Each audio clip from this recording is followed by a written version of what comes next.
Birmingham. Today is September 20th, 2022. I call to order the meeting of the Birmingham City Council. This morning we'll have the invocation by Pastor Steve Green, Senior Pastor of More Than Conquerors Faith Church, and Pledge of Allegiance will be led by Councilor Valerie Abbott. If you're able and willing, please stand. Good morning, all. I consider it a blessing to seem like being before family to ask God's blessings upon our city. Shall we bow our heads in a moment of prayer? Eternal God, our Father, it is with great humility that we come before you, not in a ceremonial way, but with all this going on in our world and in our city, asking that you guide us, oh, thou great Jehovah. Let us pilgrim through this barren land. We are weak, but you are mighty. Hold us with your powerful hand. God, we pray for all those in authority, the president, the pro tem, dear God, and all those in all their various areas, dear God, that your choice oil will flow and that you would lead us into green pastures. God, not in a preaching way, but as I've seen you in 40 plus years of ministry, walk through More Than Conquerors in so many ways. My conclusion for us is the same as it is for the city. Amazing grace, we ask. How sweet the sound that saved a wretch like me. We were once lost, but now we're found. 'Twas blind, but now we see. This city has been through many dangers, toils, and snares. But God, we've already come. 'Twas grace that brought us, as Birmingham is safe thus far, even through our storied history of the Civil Rights and 16th Street and Pastor Shuttlesworth and all those great leaders. We stand upon their shoulders, asking you in these most difficult, arduous times that we want to confess that we need you. We need your wisdom for the agenda, for the finances, dear God, for the people, for the murder rate, for the police officers, dear God, for the education. And Dr. Sullivan, we ask, dear God, like only you can do it, as we respond to this prayer: if my people, which are called by my name, will humble themselves and pray and seek my face and turn from their wicked ways, then will we hear from heaven. We're about to hear from these, Father, elected officials, and we do look forward to that wisdom. But most of all, God, you said if we heard from heaven, you would heal our land. So we bless you, we thank you, we honor you, and we thank you to God for just a productive meeting and the remainder of the year. It is in the wonderful name of the Christ Jesus that we pray. Let us all agree by saying amen, amen, amen, and amen. Amen. Please salute the flag. I pledge allegiance to the flag of the United States of America and to the republic for which it stands, one nation, under God, indivisible, with liberty and justice for all. Thank you. Thank you so much, Pastor Green, for that very thoughtful and moving invocation. We appreciate you. Thank you so much. Good morning, Mr. Clerk. Morning. We'll go ahead and call the roll, please. Thank you. Councilmember Abbott. Present. Councilmember Clark. Present. Councilmember Moore. Good morning. Councilmember O'Quinn. Good morning. Good morning. I'm sorry. Councilmember Tate. Good morning. Good morning. Councilmember Williams. Good morning. Councilmember Woods. Council President Pro Tem Smitherman. Good morning. Council President Alexander. Good morning, President. Thank you. Councilors, I'd like to ask for a motion and a second for approval of the minutes from the previous meetings of May 3rd, 2022 and May 10, 2022. So moved. Second. Councilmember Smitherman, Pro Tem Smitherman and Tate. Yes. Councilmember Tate. Voting should be open.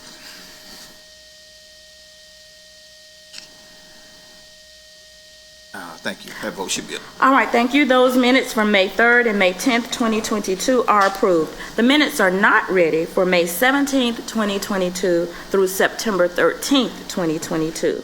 Good morning, Chief, to our Deputy Chiefs. Do we have communications from the Mayor? Good morning, Madam President, members of the Council, members of the public, our Chief of Operations. Not our Deputy Chiefs, our Joint Chiefs. I demoted you, I'm sorry. Go ahead. Not that I could. Give him his respect, boy. That's right.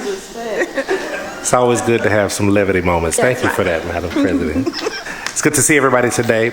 Just a few brief announcements on behalf of our mayor. So the Birmingham Express, everybody knows it, it's Alabama's first bus rapid transit system. It's going to launch this Thursday, September the 22nd.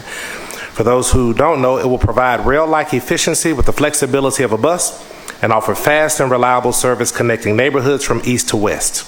There are 32 stops between the Woodlawn Transit Center near Woodlawn High School and the Crossplex Transit Center across Avenue W. The hours of operation will be Monday through Friday from 5 a.m. to 11 p.m. and Saturdays from 7 a.m. to 10 p.m. There will be no Sunday service. Service will be complimentary for the first 30 days, so everybody look forward to taking advantage of that. For more information, including a map, go to maxtransit.org/BX. Again, that's maxtransit.org/BX. Fiesta Birmingham. I know everybody's excited to participate. It's its 20th annual festival this Saturday, September the 24th. Fiesta is Alabama's largest celebration of Hispanic culture and heritage. Attendees will journey through 20 represented countries and experience the best of Hispanic art, music, food, and dance. Advanced tickets are $10 and they're free for children ages 12 and under. The event will take place from noon to 8 p.m. at Lynn Park. And for more information, go to fiestabham.com. Again, that's fiestabham.com. Madam President, Madam Pro Tem, members of the council and public, that concludes the mayor's report. Thank you. Thank you very much, and we will take in accordance those announcements. Mr. Clerk, are there any nominations of boards and agencies? We did not receive any. All right, thank you. At this time, councilors, without objection, the rules are suspended for presentations, and Dr. O'Quinn does have a presentation this morning. Dr. O'Quinn.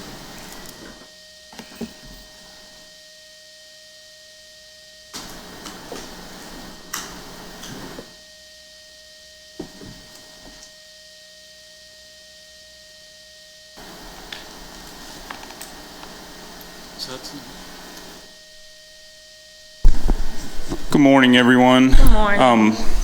This week is National Rail Safety Week, and here I have with me Miss Nancy Hudson, who is our local representative for the organization called Operation Lifesaver. In light of the fact that we have had in the past few months some rail crossing deaths, individuals who literally drove around the gates and got hit by a train and lost their life because of that. I thought it was important for us to put some effort into trying to educate the public about rail crossing safety, and Ms. Hudson's here to help me with that. I do have a resolution that I would like to read briefly and present to Ms. Hudson. Whereas the first Rail Safety Week was held from September 24th through September 30th, 2017 by the National Education Safety nonprofit Operation Lifesaver, the Department of Transportation, and other organizations, Rail Safety Week was launched to raise awareness about the need for increased education on how to be safe around highway rail grade crossings and railroad tracks, and to highlight efforts to further reduce collisions, injuries, and fatalities. And whereas Operation Lifesaver is a nonprofit organization and nationally recognized leader of rail safety education, since 1972, OLI has been committed to preventing collisions, injuries, and fatalities, and on and around railroad tracks and highway rail grade crossings, with the support of public education programs in states across the U.S. And whereas highway rail grade crossing and trespassing accidents constituted approximately 96% of all rail-related fatalities during 2020, in 2020, 47% of all highway rail grade crossing collisions and 96% of all fatal highway rail grade crossing collisions occurred at gated highway rail grade crossings. Preliminary federal statistics indicate that 1,901 rail grade crossing collisions occurred in the United States in 2020, resulting in 198 deaths and another 685 individuals injured. And whereas many collisions between trains and motor vehicles or pedestrians could have been prevented by increased education, engineering, and enforcement, Operation Lifesaver, the foremost public information and education program on rail safety, administers a public education program about grade crossing safety and trespassing prevention. And whereas during Rail Safety Week, September 19th through 25th, 2022, and throughout the year, everyone is encouraged to take added caution as motorists or pedestrians approach tracks or trains. The United States, Canada, and Mexico will concurrently observe Rail Safety Week. This important observance should lead to greater safety awareness and a reduction in highway rail grade crossing collisions and other railroad accidents. Now therefore it be resolved that the Council of the City of Birmingham, with Mayor Randall L. Woodfin concurring, pauses in its deliberations to express support for the designation of the week of September 19th through September 25th, 2022 as Rail Safety Week in the City of Birmingham, and support the goals and ideals of Rail Safety Week to reduce rail-related accidents, fatalities, and injuries. Thank you, and motion for unanimous consent. All in favor, let it be known by saying aye. Aye. All opposed? All right, now move the resolution. All in favor, let it be known by saying aye. Aye. All opposed? Thank you, Councilor. All right, and that is your copy, and if you would like to make some remarks, please do. Sure, yes, we'll do pictures. No, with you. Okay. Okay, great. Thank you so much. Yes, absolutely. I love finding a champion for safety. This is wonderful. Thank you, Madam President, Mayor, and Council for the opportunity to just talk to you for a couple of minutes and to receive this fabulous resolution. I want you to know that there are many things that Operation Lifesaver can do for you, for the schools. We have videos for driver ed classes. We can do videos and activities for all grades of school. We have special training for emergency responders, for police and fire that would respond to possibly an incident with a vehicle and a train. So we can do training with them. We can do some refresh training with your school bus drivers. And for every city employee that Birmingham has that drives a city vehicle day in, day out, I would love to be able to talk to them, just to do a quick safety presentation as a reminder. There is a thing called frequency of risk, and the more you drive, the greater the chances are you could be involved in a crash. But there are so many things that we can do for the city. Children, age appropriate, even professional drivers. So we're here to help you. Thank you. Thank you very much. Thank you so much. Thank you. I appreciate it. And PIO has a brief video that we would like to show.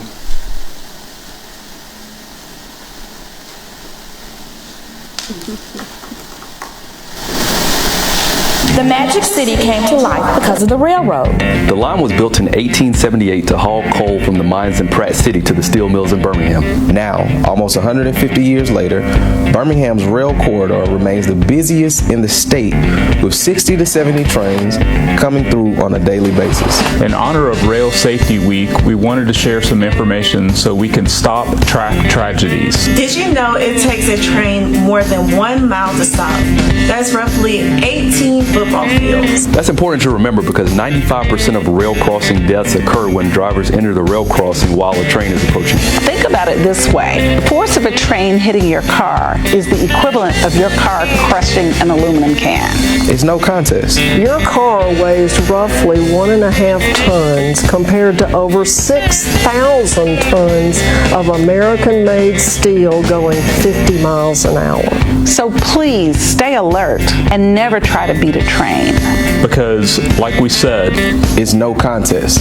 For more information about train safety or how to get involved, please visit ctracksthinktrain.org.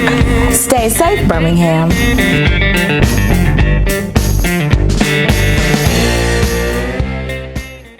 We're very appreciative of Dr. O'Quinn as transportation chair bringing this information to us, and I think it's very beneficial to all of us. We know that we have had a number of deaths in the city related to train accidents.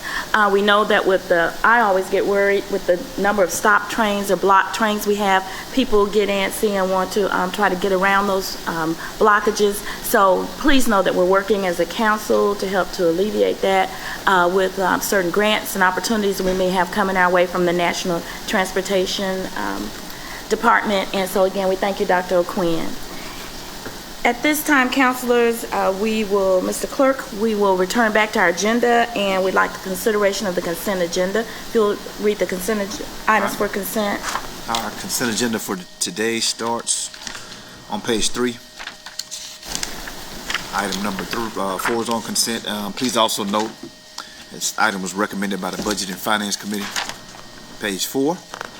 We have items 5, 6, and 7 designated as consent items, and items 5 and 6 were also recommended by Budget and Finance. On page 5, we have items 8, 9, and 10 on consent. And please note that item number 9 was recommended by Budget and Finance. And item 8 during pre-council was requested for be withdrawn from the consent agenda. Page 6, we have items 11, 12, and 13 on consent. Item 12 was recommended by Budget and Finance.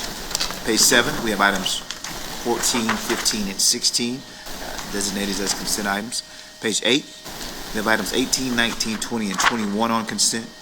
Please note that item number 17 has been requested to be withdrawn by the administration. Page 9, we have items 22, 23, 24, and 25 on consent. Please note that on item number 22, the amount should be $1,212,500. That's on item number 22, $1,212,500. Page 10, we have items 26, 27, 28, and 29 on consent. However, please note that item 29 was requested to be withdrawn from consent. Page 11, we have items 30, 31, 32, and 33, and 34 on consent. However, item 32 was requested during pre-council meeting to be withdrawn from consent, and with a correction inside of the resolution as well as on the synopsis to make this crime prevention loaner cameras. So we're adding the word loaner to the resolution and the synopsis. Page 12, we have items 35, 36, and 37 on consent. And we have one addendum item, but it is being requested to be withdrawn, even though it's an addendum item. All right, thank you, Mr. Clerk.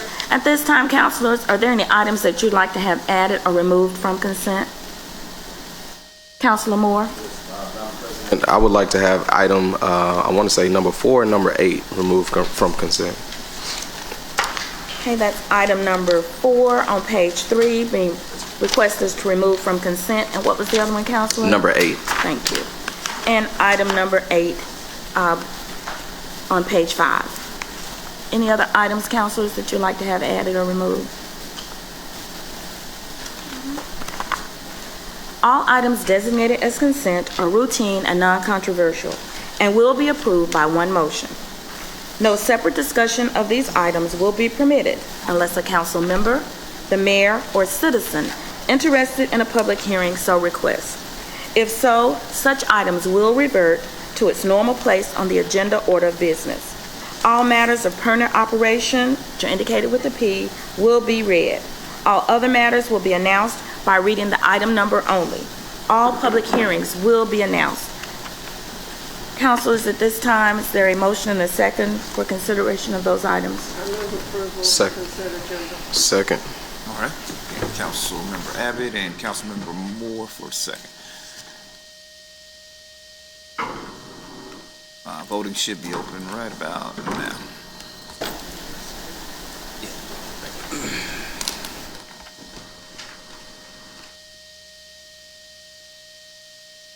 Okay. That vote should be open. All right, councilors, thank you. Those items are approved for consent. If you are visiting this morning and any of your items were listed as consent, they have been approved. We hope you have a great day, and we'll continue with the rest of the agenda. Mr. Clerk. All right. Item 1 should be the first item up.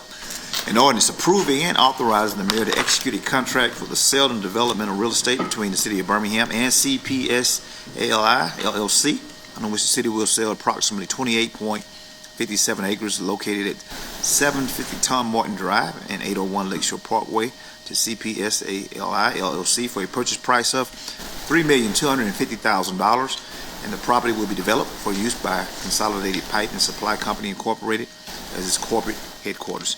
This is an item of permanent operation. In order to pass today, I would need unanimous consent first. Motion for UC. Second. All in favor, let it be known by saying aye. Aye. All opposed? Move the item. All right, items before you. All right, thank you. This particular ordinance is approving and authorizing the mayor to execute a contract for sale and development of this property. Yes, ma'am, Madam President. We're looking for, I think, Attorney Jim Stanley. He's going to, oh, there he is. Attorney Jim Stanley will come and speak to the item. Good morning, Attorney Stanley. Good morning. Jim Stanley from the Office of the City Attorney. And this is a contract for the sale and development of real estate. This is in the Lakeshore area, Tom Martin Drive. CPSLAI is an LLC, which will be the owner of the property. Consolidated Pipe and Supply Company, which is a nationally operating entity, will operate its corporate headquarters from the property. The price is $3.25 million, and I'll be glad to answer any questions you have about the contract. Councilors, any questions about this item? Yes, Council Clark. Thank you, Madam President. I remember hearing about this in the Economic Development Committee, but I can't remember if we based the sale price on an appraisal or what was the basis for the sale price? I don't think there was an appraisal done on this. It was based off the tax assessed records, and it's above what the tax assessor has listed. Thank you. Any other questions? All right, Councilor Woods. My question is kind of connected to, we talked about an IEO revolving fund where a percentage of property sales would go, and just want to see, is this one of those properties that falls under that category? Madam President? Yes. Yes, this falls in line of that ordinance that was passed by the council. Well, a portion of the funds will go into a incentive pool for IEO to recruit and retain. Perfect. Thank you. Good question. Thank you. Thank you. Thanks for asking that. Any other questions? Thank you, Mr. Stanley. Councilors, we're ready for the vote.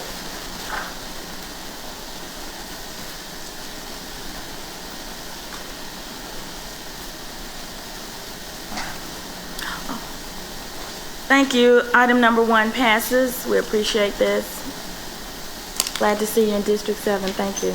Next item. This should be item number 2. An ordinance approving and authorizing the mayor to execute a contract for the sale and development of real estate between the City of Birmingham and RLR Investments, LLC, under which the city will sell approximately 67.4 acres located in Daniel Payne Industrial Park to RLR Investments, LLC, for a purchase price of $55,000 per acre for an estimated total purchase price of $3,707,000, and RLR Investments, LLC will develop a facility on the property to include a 130-door transportation terminal with an 8-bay shop, office, truck wash, fuel island, and related parking. Same situation, item of permanent operation. I need you to see first to pass. Second. All in favor, let it be known by saying aye. Aye. All opposed, motion on the item, please. Second. All right, item is before. All right, thank you, councilors. This is an ordinance approving and authorizing the mayor to execute a contract for sale and development of real estate with RLR Investments, LLC. Chief. Yes, ma'am. We're going to bring Attorney Jim Stanley right back up. Getting your exercise this morning, Mr. Stanley. Good morning. Yes, good morning. Again, Jim Stanley, Office of the City Attorney.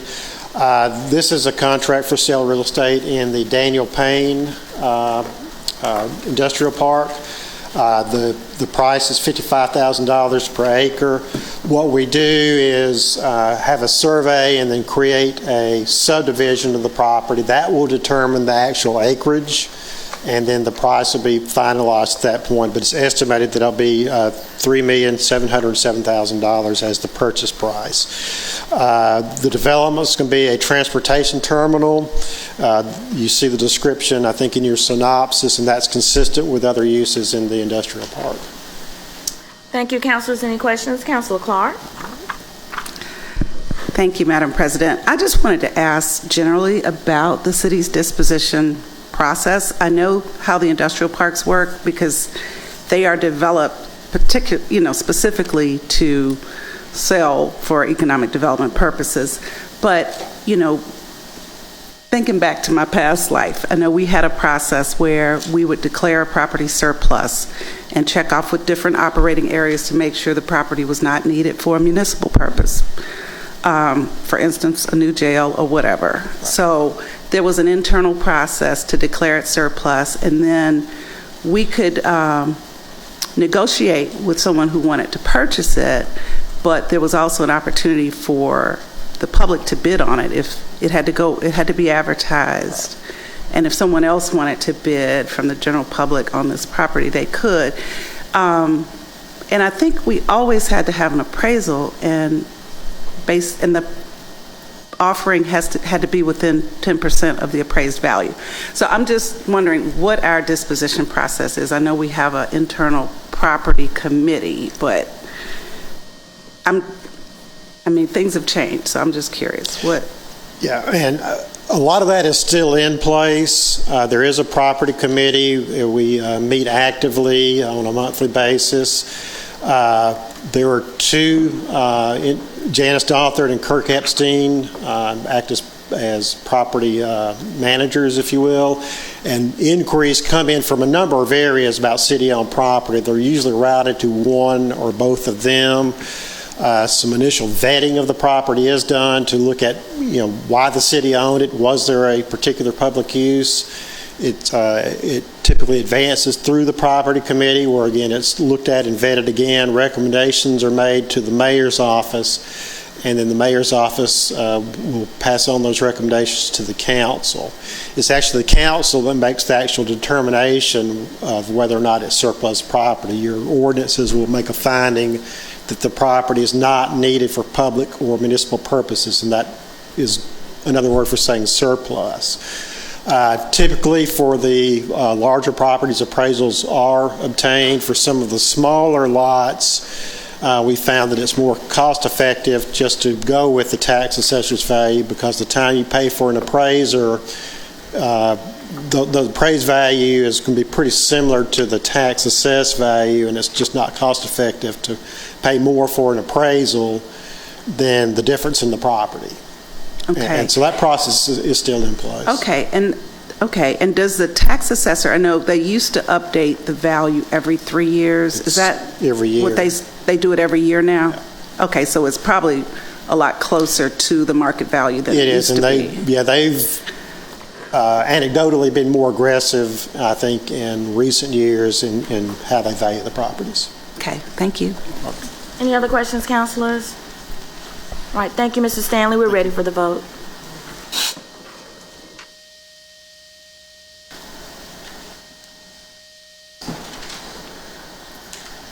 All right, thank you. Item number 2 passes. Next item. Item number 3.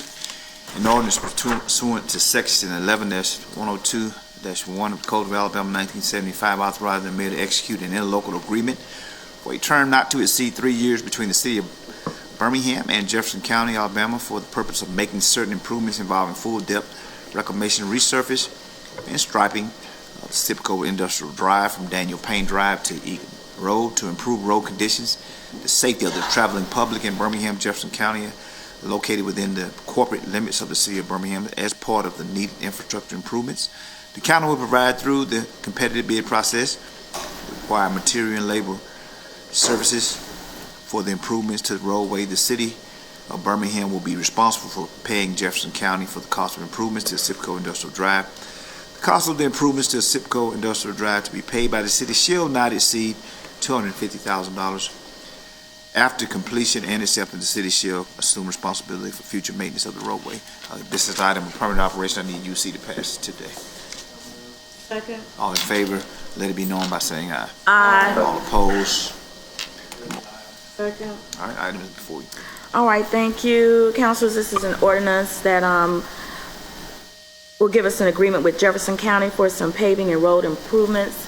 Chief? Yes, ma'am, Madam President. We have Mr. Coriate Hauser from our Office of Innovation and Economic Opportunity, and we also have Attorney Tracy Roberts from our Office of the City Attorney. So we'll ask Mr. Hauser if he would please come in.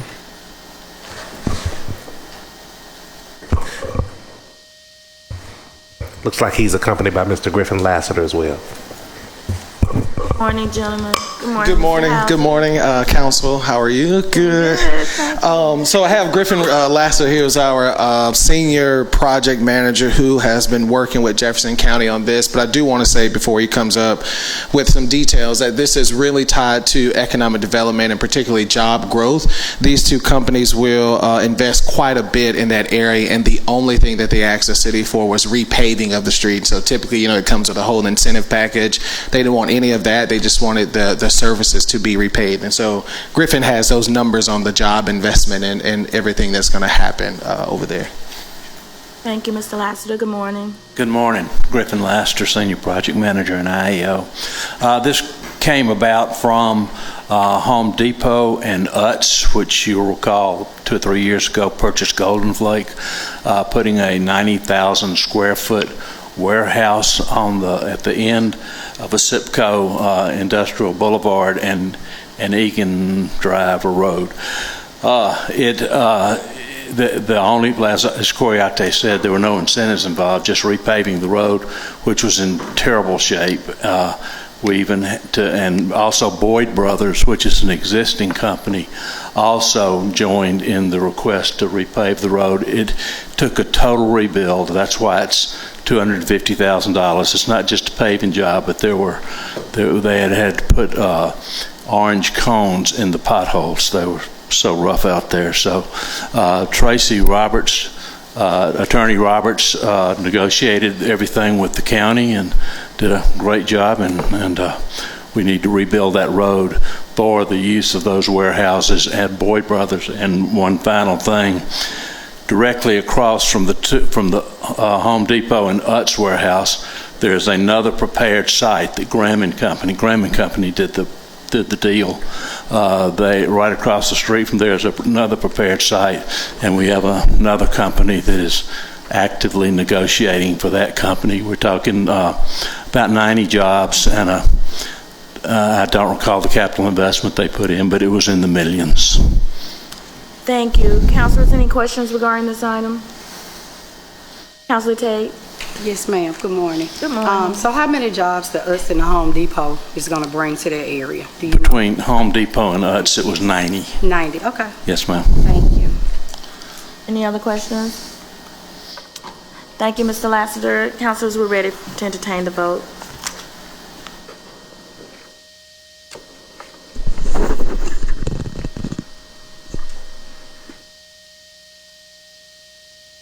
All right, thank you very much. Item number 3 passes. Next item. That should be item number 4. A resolution pursuant to section 11-40-1, 11-47-19, 11-47-11, and 11-43-55 of the Code of Alabama 1975, authorizing the mayor to expend funds and execute agreements for the Birmingham Police Department to host a 10-week community police academy program at the Birmingham Police Academy beginning October the 4th, 2022. There will be no cost to attend the program, which is designed to give participants a clear insight of BPD through first-hand training in a classroom setting, authorizing the mayor to execute such contracts as may be necessary for the program in accordance with the Birmingham General City Code, Section 3-1-7, and shall be authorized to accept and make generic solicitations of donations to cover the city's costs for the public event. The total amount to be expended for the program shall not exceed a total of $10,000. Motion, please. Second. All right, councilors, thank you. This is a resolution that would expend funds for the Birmingham Police Department to host a 10-week Community Police Academy program. Chief? And I'm sorry, Councilor Moore, you did pull it off consent. Thank you, Madam President. Really just pulled this off, number one, to bring awareness to the public so that they know that this is taking place, but then also to just get more clarification and information around what participants will experience during this 10 weeks, and is there any type of follow-up, for participants that go through this program to start like block watches in their communities, or how do they continue to stay connected with you all to assist in the work that BPD does in the city? Thank you. Good questions. I believe we have before us Captain Blackwell, and if you both would introduce yourselves and just give us some more information. Okay, so good morning. I'm Captain Blackwell, Commanding Officer of the Community Outreach and Public Education Division. And I have with me Sergeant Foster. She's the sergeant in the division. So with the Community Police Academy, we've had this for some time, in the past years, and I think we did it a couple years ago. So it's an opportunity for the community to find out how the police department operates daily. And as you stated, it is an opportunity for them to find out the programs that we offer throughout the police department. And we have our crime prevention officers that's a part of the community police academy as well. And they are able to come in and talk to the community about setting up neighborhood watch. In the past, we've had an alumni, which would bring some of the people that had gone through back some time ago. It was the Citizens Police Academy. They always come back and talk to the community about what they've learned from the program.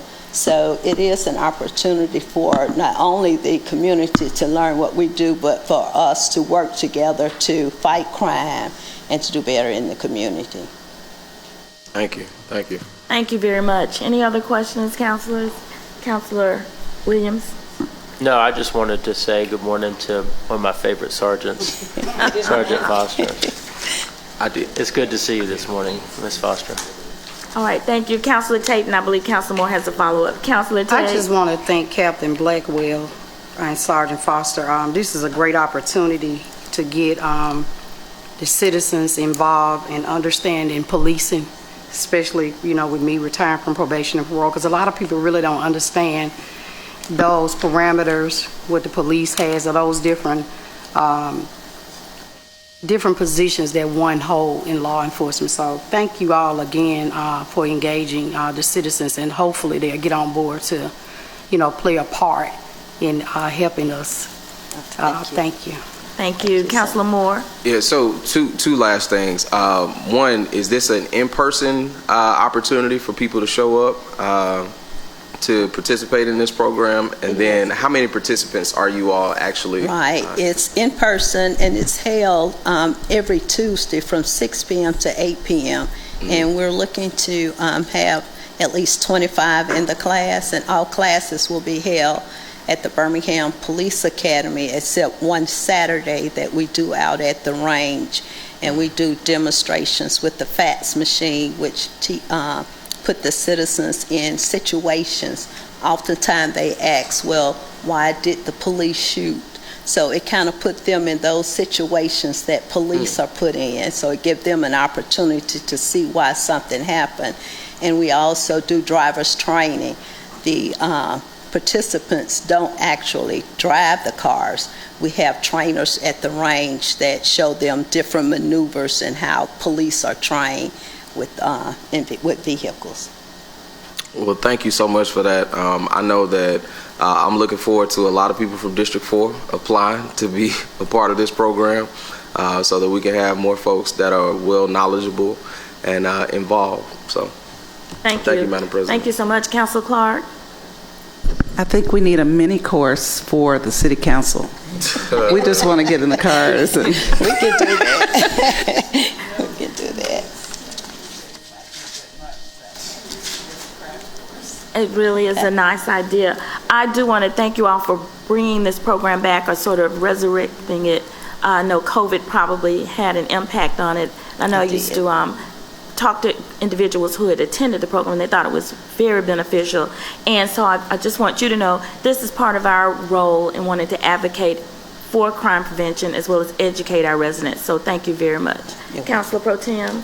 How do people sign up? Yes. Okay, they can sign up by calling the Community Outreach and Public Education Division at 205-933-4175, and that's Monday through Friday between 8 and 5 p.m. All right. Thank you. Yes. Oh, I'm sorry. They can call the Community Outreach and Public Education Division at 205-933-4175.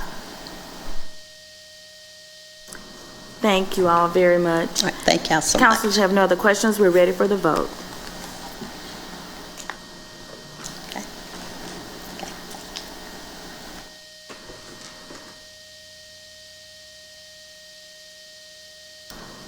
All right, councilors, item number 4 passes, and we will be sharing this information later just to be sure that we can get residents to participate, but that will begin October 4th, and we'll give the information again about numbers you can dial in to register. Next item. Should be item number 8. A resolution authorizing the mayor to execute and deliver an agreement with the Birmingham Board of Education in an amount not to exceed $800 to provide following goods and services for the benefit of the students of the Birmingham City Schools. The board shall coordinate with Norwood Elementary School to purchase youth blazers for the Norwood ambassadors. The allocation is exclusively for the purposes stated. Said funds will come from District 4's discretionary funds. Motion, please. Motion. Second. All right, Councilor Moore. Yeah, I just really wanted to make mention of this. I'm excited about, the work that the Norwood Elementary School is doing. They have a group of young people that are serving as ambassadors for their school, and so want to make sure that they can lead in style. And so just wanted to, just tell them thank you for the work that they're doing, and keep up the good work. Thank you. Any other questions, councilors? All right, we're ready for the vote.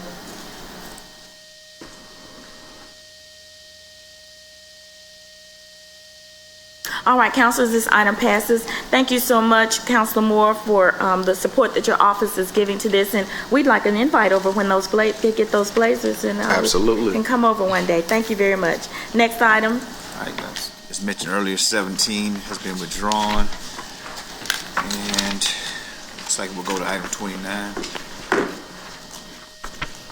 A resolution approving payment to CSX Transportation Incorporated, Atlanta, Georgia, in the amount of $12,720 to pay annual lease payment real estate land only and index amount on file in the Office of the Purchasing Agent in accordance with Section 3-1-7 of the Birmingham City Code. Motion. Second. All right, thank you, councilors. You didn't ask for this to come off consent. All right, did administration or who asked for this item to come off consent? I'm sorry, I didn't note it during pre-council.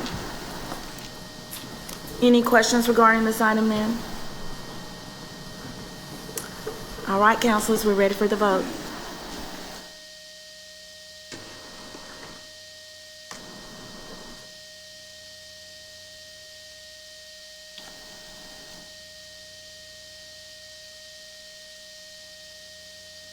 Thank you, councilors. Item 29 passes.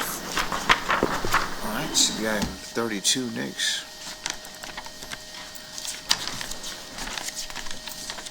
If it'll come up. Item 32, a resolution approving payment to Project NOLA, New Orleans, Louisiana, in the amount of $29,400 to purchase crime prevention, and should add the word loaner cameras in accordance with Section 3-1-7 of the Birmingham City Code.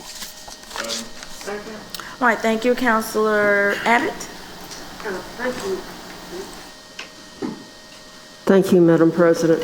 I just wanted a public explanation of what we're doing here, because when we got the information about cameras previously, I thought that the NOLA cameras were not recommended, and now we're getting them. So can y'all just explain? Okay, so Madam President, Yes, Chief. So I just want to explain the reason why we're going back with the NOLA cameras, because we actually had a conversation with that vendor, Project NOLA, which is a 501c3 out of New Orleans, and they made a couple of upgrades to their camera system that allow it to really interact with our real-time crime center. So these cameras will be functioning as our dumping cameras for those that want to input them in certain neighborhoods. Okay, so these are the ones that the neighborhood associations can use their neighborhood funds for. That's correct. And will the neighborhood associations continue to be somehow charged for ongoing? Yes, we will set up a recurring account within their neighborhood funds to allow the monthly service bill to come off their neighborhood allocations. Okay. Would it be possible for y'all to send out the information again? Yes, absolutely. About the cost to a neighborhood association per camera? Yes, ma'am. Okay, thank you. Thank you. Councilor Williams? Thank you, Madam President. So, Chiefs, how many cameras is this going to allow us to purchase? So this one before the council is for 6. Okay. This was initially purchased by Councilor Smitherman, and we're just trying to make her whole from the first cameras that we purchased. We're not up to the standard, so we're just trying to put them back in her account. Okay. So then I guess I had several neighborhoods in my district that voted for, at the time they were presented flock cams. Are they still going to be able to?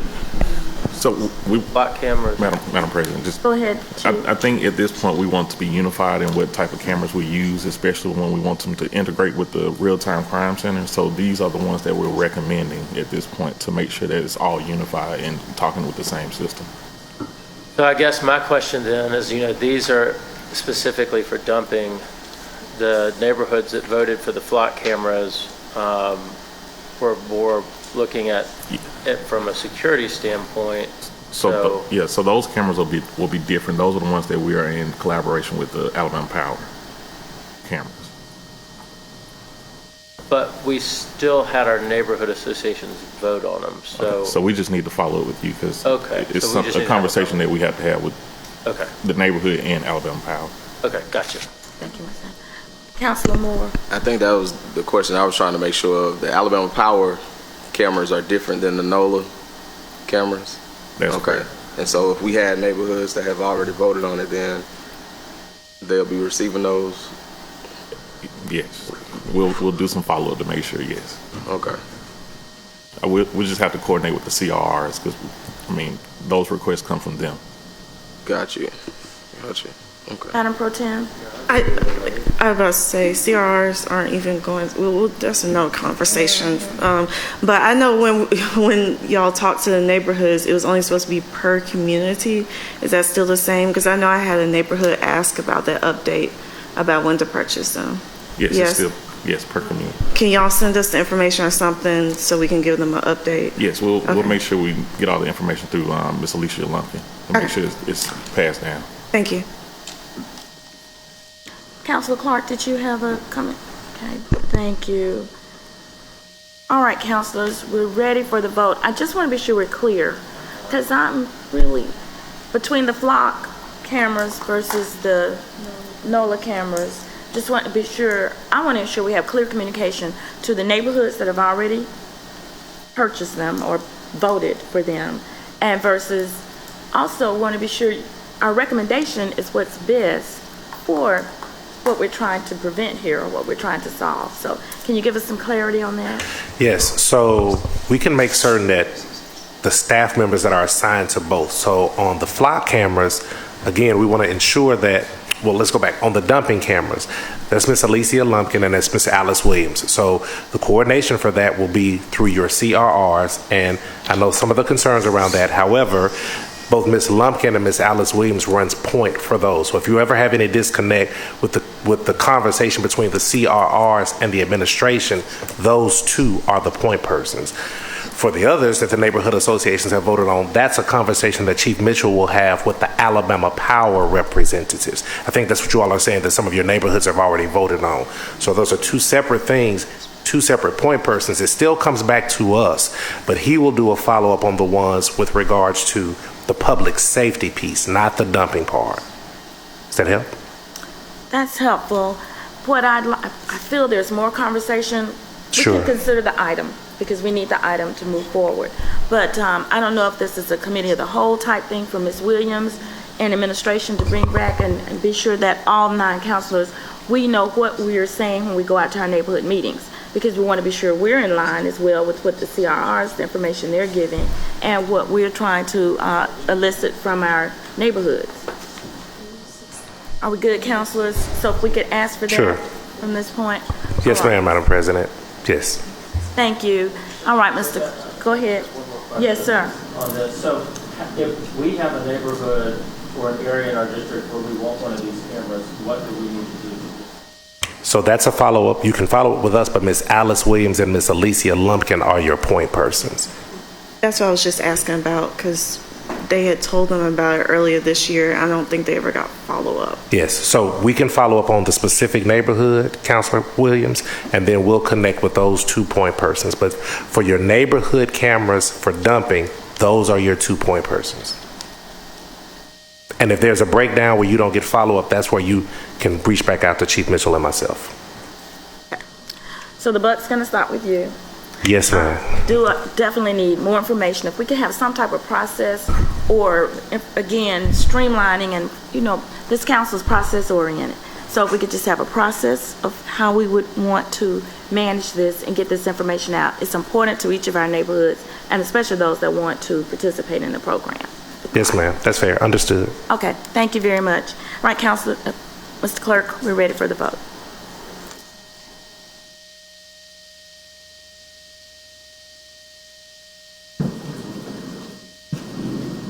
Councilor Woods and Councilman Abbott. Thank you. All right, thank you, councilors. That item passes. Next item. Item 38 has been withdrawn. It's just agenda item 9. That concludes the agenda items. That concludes all the agenda items. Also, the earlier notes, the travel you see for Councilmember O'Quinn. Yes, councilors, we have before you a travel authorization. You have the item in front of you. It will take a unanimous consent in order to consider the item. A travel request from Councilman. Does everyone have it? Should have been placing. Does everyone have a copy? Where is it? It's okay? You see it? We have to do unanimous consent in order to pass it, and then we'll vote on the item, to consider the item. Move for UC. Second. All in favor, let it be known by saying aye. Aye. All opposed? So move. All right, the item is before you. Thank you, councilors. This is a travel authorization. Any questions? All right, Mr. Clerk, we're ready for the vote. I'll just do a roll call. All in favor, let it be known by saying aye. Aye. All opposed? All right, thank you, councilors. That item passes. At this time, councilors, we will entertain comments from each of our districts, and we'll start with councilor comments. Councilor Clark. Thank you, Madam President. So I'd like to offer a resolution of sympathy for the family of retired city attorney. Is it not on? Now. Okay, now it's on. Just have to hold it just right. I'd like to offer a resolution of sympathy for the family of retired city attorney Pat Burns, my former colleague and friend who passed away this past Friday. Pat was an asset to the city who taught me a lot about municipal bonds and warrants, private activity bonds, and represented the city in numerous big public-private partnership deals, most notably the Summit Shopping Center. She also attended every industrial development board meeting along with a representative from finance in support of the city's economic development efforts. The service for Pat Burns will be held at Jefferson Memorial in Trussville on Sunday at 2 p.m. with visitation starting at 12:30 p.m. I'd like to make a motion for unanimous consent for the resolution. All in favor, let it be known by saying aye. Aye. All opposed?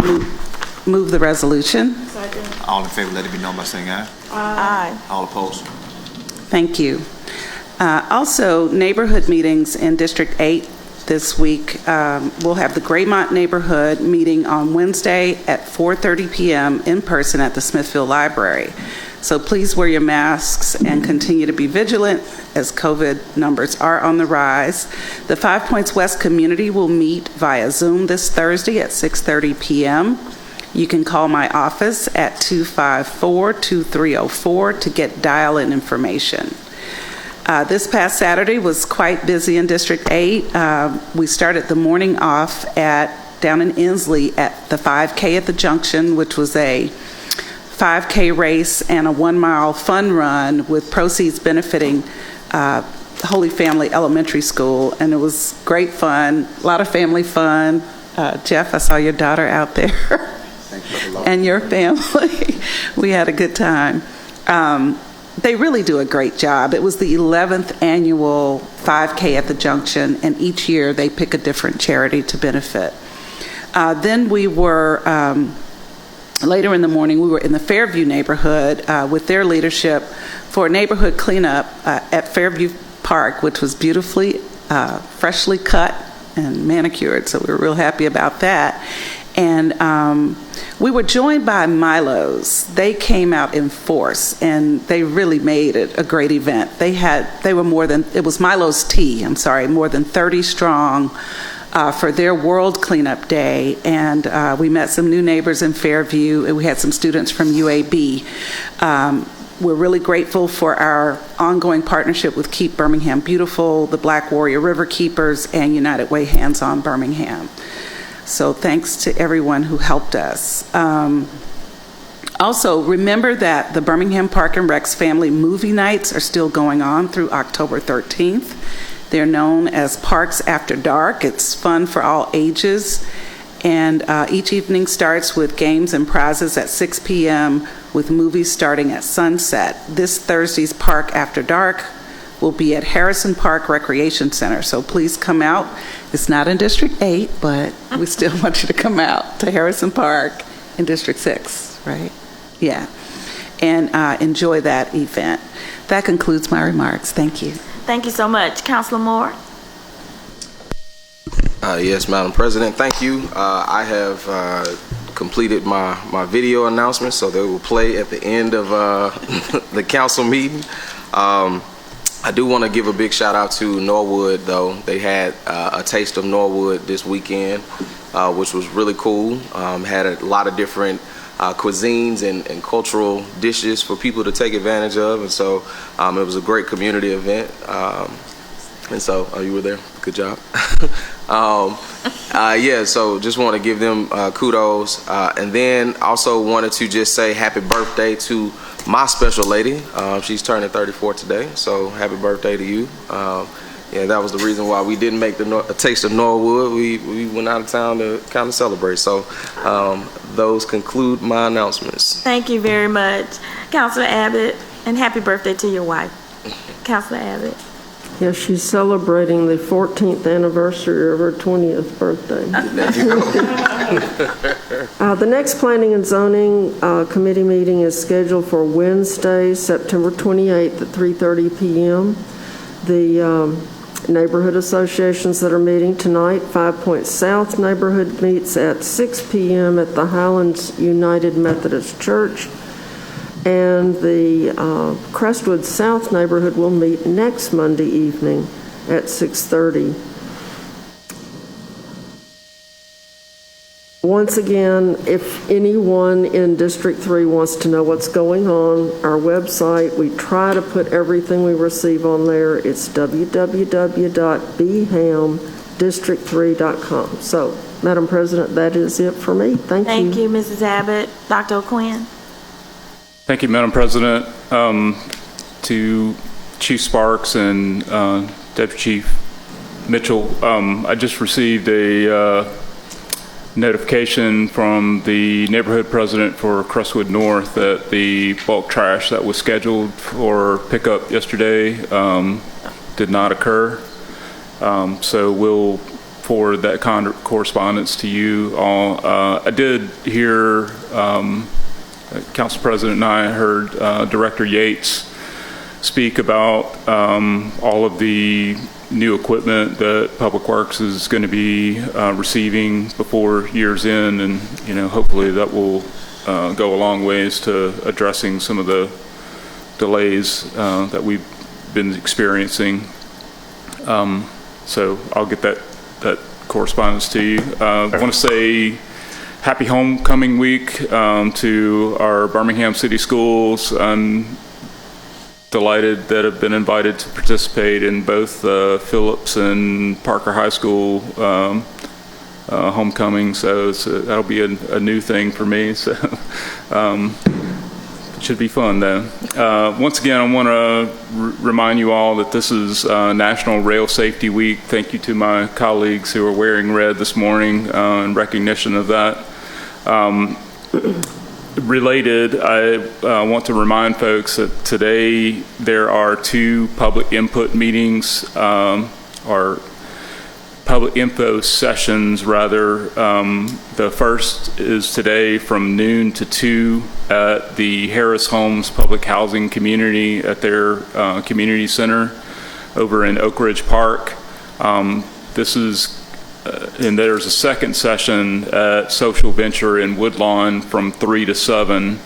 And this is public information sessions where there will be engineering consultants present to tell you about a proposed project that we are talking about with Norfolk Southern to close several railroad crossings that go over the top of the tracks and replace those with underpasses. And this is in the Crestwood North, Oak Ridge Park, Woodlawn, South Woodlawn, Gate City area. So definitely encouraging people to come and get more information about that and talk to the engineering consultants. The information that they're collecting will be included in our planning and engineering grant application that we're submitting to the Federal Rail Administration. So we feel that the public input will be helpful to our grant application, so we definitely want to have folks come out and give information and feedback to us about that. So again, that's today, 12 to 2 at the Harris Homes Community Center, and then 3 to 7 at Social Venture in Woodlawn on First Avenue South.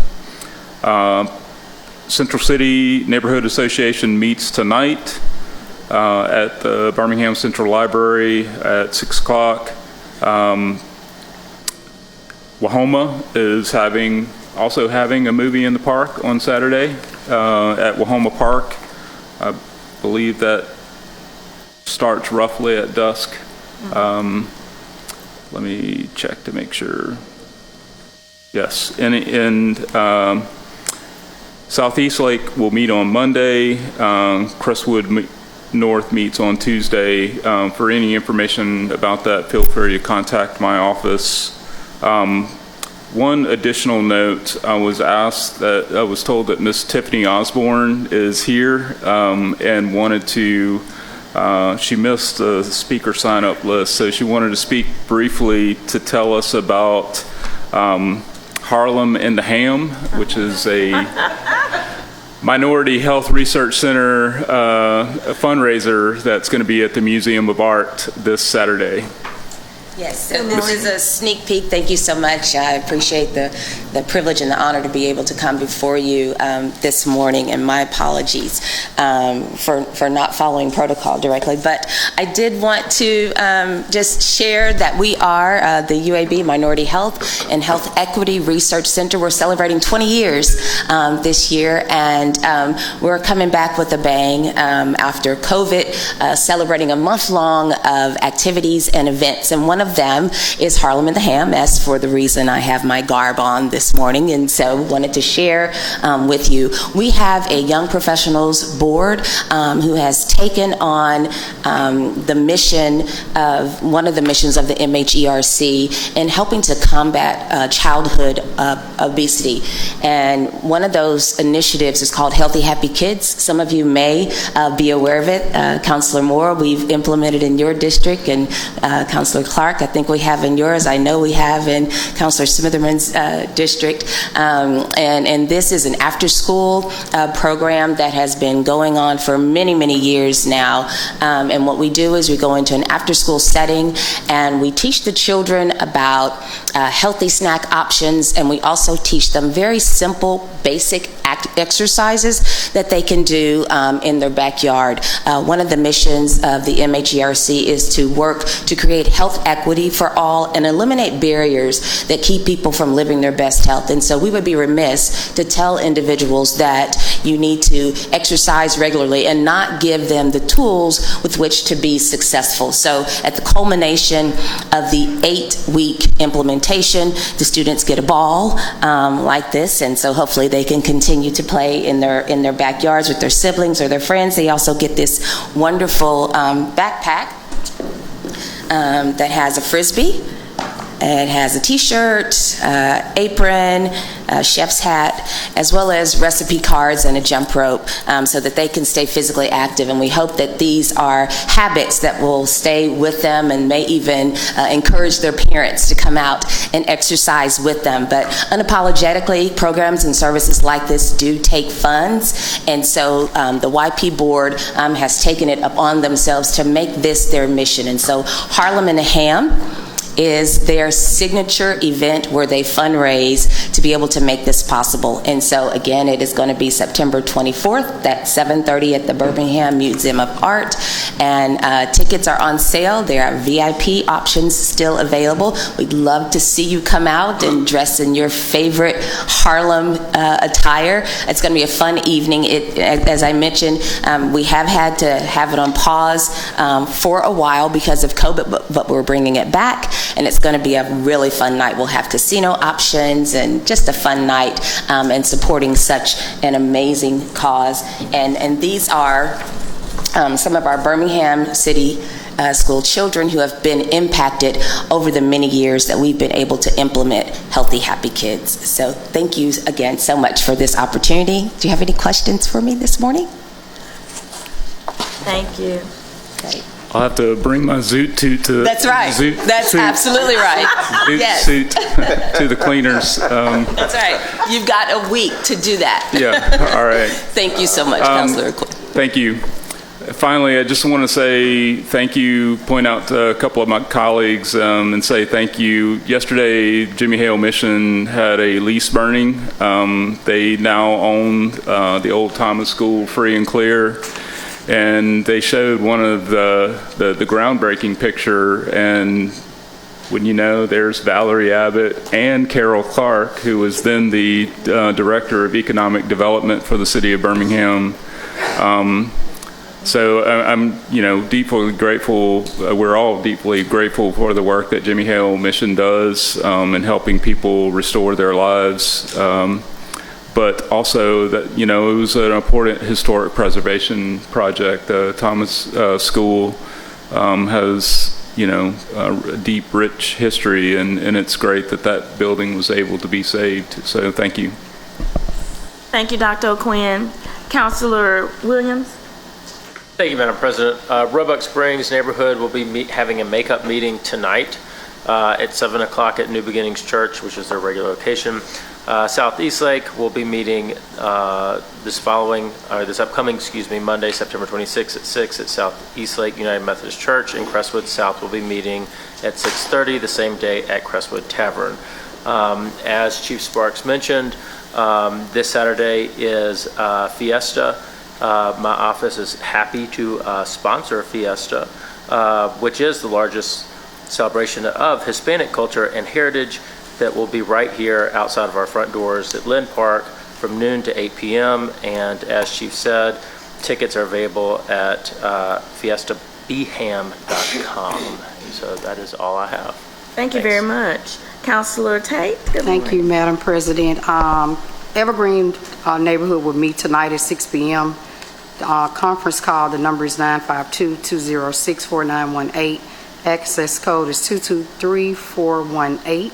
East Thomas neighborhood will meet at 6 p.m. tonight, and that's via Zoom.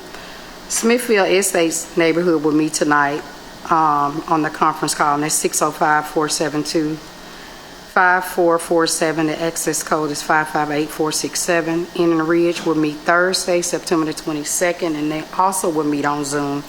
And the Inslee neighborhood will meet Thursday, September the 22nd at 6 p.m. in person at the Inslee Rec Center located at 2800 Avenue K, Inslee. You can also join them on conference call by dialing in at 564-888-5515. The access code is 818017. The next public safety meeting will be Tuesday, September the 27th at 1 p.m. You can submit your agenda items to Brandon McCray no later than Thursday, September the 22nd at 1 p.m. District 9 will also host 2 cleanups this weekend. Wylam neighborhood will meet at the Wylam Park at 1101 Detroit Street, 35224, and it's 8 a.m. to 10 a.m., so the meetup time is 7:30. We will also be in Smithfield Estates as well, and the meetup time is 7:30. That's from 8 to 10, and they will meet at Gaines Chapel AME Church, 1601 Daniel Payne Drive, 35214. Also, we will be preparing for District 9 State of the District on Monday, September the 26th at Protective Stadium, and those neighborhoods include North Birmingham, Drury Hill, Fountain Heights, Hooper City, End Ridge, Evergreen Bottom, East Thomas, and the Civico Center. So this will be our State of the District meeting. Also, UAB wanted me to pass along that they will bring the mobile wellness to Inslee on September the 27th from 10 a.m. to 1 p.m. and that's at the Inslee Rec Center, 2800 Avenue K. So they're going to be offering health screenings at no charge to the community. So they will be doing height, weight, blood pressure, blood sugar, cholesterol, and other risks. So be sure and go out. We want to just send a shout out to Evergreen this weekend. We had one of the largest cleanups that we ever hosted in District 9. So I want to thank Blightbusters, Charlie Williams, the Drury Hill President, Bondaria Alliance. We had Deanna Fowler, who works at Alabama for the Civic Engagement C3 table. She brought her Lion Sisters out. The Deltas were out. So we had quite a bit of people, UAB students, the biggest cleanup that we have ever had in District 9. So I just really want to, commend Evergreen and all who came out to clean up this weekend. So that's my announcements, Madam President. Thank you, Councilor Tate. Councilor Woods? Thank you, Madam President. Definitely got to shout out the Be Litter Free cleanups. I mean, they've been able to start them, but they've been bringing out so many more people. So I got to figure out all these organizations and partners and stuff y'all have built on it. And I've got a video after, we'll play after, with me and Councilor Moore had a D1, D4 mashup, and you'll be able to check out who went out there and got it done in the video a little later. So the Huffman Neighborhood Association is going to meet on Monday, September 26th at 7 p.m. They're meeting up at Cornerstone High School on Saturday, September 24th at 7:30 a.m. Calvary Resurrection Christian Church will be hosting their monthly Breaking Bread giveaway grocery, and so that's been going strong and had really good consistency with that. So definitely check that out if you are in need. And then one of the things proud of our Rebirth Christian Fellowship, they're providing a lawn care service for seniors and single mothers, and so I'm kind of very proud of the church community in our district. We talk to the pastors and just ask them to find ways to plug in and help build community. And so this is cool because we're able to kind of go through the district. You're able to identify need, simply by people who aren't able to keep their grass cut. And so you dial down there further. If seniors are in need, they're going out and cutting that grass for people. And then also the single mothers, specifically single mothers with sons over 10 years old, they're teaching the young men how to cut grass, and then they're eventually giving them a lawnmower and teaching them to have maintenance. And so kind of identifying an issue, but then bringing a solution and empowering people to kind of solve it going forward. So excited about that. Shout out to Rebirth Christian Fellowship for all they're doing. And so thank you, and we'll have the Be Litter Free recap, D1 versus D4. Thank you, Councilor Woods. Madam Pro Tem. Thank you, Madam President. So I have a question for the council. So, and this may be something for the retreat, are you guys open to embracing the Be Litter campaign? Can you think about it? Because I think Madam President and I kind of proposed that, because I think it's a great campaign, and if the majority of us can get, on board for it, I think it'll be good. Instead of it being like 3 or 4 people, we can all kind of like embrace it. So that's something to put out there. Thank you. The 5 Point South Neighborhood Association will meet this evening at 6 p.m. at the Social Hall of Highlands United Methodist Church. There's a new District 6 business coming. There will be a soft opening for the Modern House Coffee House, and it is 422 6th Avenue South. It's on the corner right before you turn by Memorial Park. It will be this Friday at 6 to 7 p.m. It's another small black business, so I'm happy about that. I'm sure I will see Madam President this Saturday morning from 7 to 11 with Brenda Brown Bosom Buddies Sister Strut. Brenda Brown Bosom Buddies deals with educating women of color about breast cancer and really just all types of issues as well. I do want to thank Brenda Brown Bosom, because when we had our last forum, this was right after my uncle passed away from prostate cancer, and so she gave a lot of support and comfort to my family at that time. We were able to really just talk to black men about going to get checked out by the doctor, because I thoroughly think if my uncle had, we maybe could have, prevented him from dying from it. So, and there's still time to register for it. You can contact my office or look on our website to register for it. Woodland Park Neighborhood Meeting will meet this Monday at 6 p.m. is virtually. You can go to our website to get that Zoom information. The PIC committee will meet on Tuesday, October 4th at 2 p.m. in the council chambers. Submissions are due next Wednesday, September 28th by noon. And then the next regular call budget and finance meeting will be this Monday, September 26th at 3:30 p.m. in the council chambers. Submissions are due tomorrow by noon. Submissions received after noon will be placed on the next budget and finance agenda. Email all submissions for committee meetings to laquia.wilson@birminghamal.gov. For more information on the exciting events happening in District 6, visit our website at www.d6bham.com. Also, I don't know if my mom is listening. Her birthday is this Sunday, so happy birthday to my mom. Thank you. Thank you very much. Announcements for District 7. Today, we have meetings with the Garden Highlands Neighborhood Association. They'll be meeting at the Mount Hilliard Baptist Church at 6 p.m. That is an in-person meeting. The Green Acres Neighborhood will meet at the Lifting Christ Worship Center at 6:30 p.m. Do want to remind you, we had posted on our page, the D7 page, information about the Youth Build program. This is a program that's being held by the Cornerstone Revitalization Foundation. If your age is 16 to 24 and you want to learn a new skill or have an opportunity to earn your GED or high school equivalency, please go to the page and take advantage of this program. On Wednesday, September 21st, the West Goldwire Neighborhood Association will meet via conference call at 5 p.m. On Thursday, September 22nd, bulk trash and brush pickup is scheduled for the Germania Park North neighborhood, so please get your items out for pickup on Thursday. On Friday, the Winona Dragons, they're 2 and 2. They'll be traveling to the Holt Ironmen, and that will be in Holt, Alabama.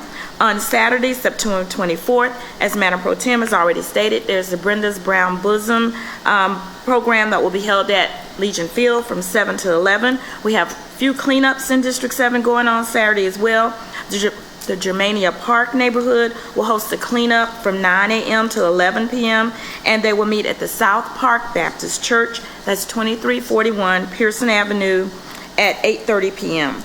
Also, the Jones Valley Neighborhood Association will host a cleanup day from 9 a.m. to 11. They will meet at Wiggins Park, that's at 3301 Jefferson Avenue Southwest, and their meetup is at 8:30. Next Monday, there's bulk trash and brush pickup scheduled for the Raleigh-Trevalick neighborhood. So if you live in Raleigh-Trevalick, please set your bulk trash out for pickup on Monday, September 26th. Also want to thank those District 7 neighborhood leaders who came out for our quarterly chat and chew on Friday. We had a very good participation. We invited our District 7 neighborhood presidents, vice presidents, and their secretaries. We do want to thank administration for Ms. Alice Williams. She brought information. The topic was resources that we can provide to our neighborhood association presidents, and so there was a lot of information shared. We want to thank Ms. Williams for bringing that information. Also, during that particular chat and chew, we followed up and piggybacked on the town hall that had been held on Thursday. I want to thank those counselors that came out for that. I know that is important to all of us here, what we can do about code enforcement in each of our neighborhoods, and so we thank her for bringing that information as well. The last item I have is just want to make everyone aware that the Heart of Birmingham is a program. It's a forgivable loan program in collaboration with the City of Birmingham and the IEO department. And this particular program by the Birmingham, in working with the Birmingham Business Resource Center, they will randomly select qualified businesses that are evenly distributed across our districts, and they will be accepting these businesses if qualified, and they'll have an equal chance of, again, having forgiveness or forgivable loan program that will be operating within the city. So if you want more information, you could go, I believe, to the city's website as well as to their website, and we'll post this on the D7 website as well.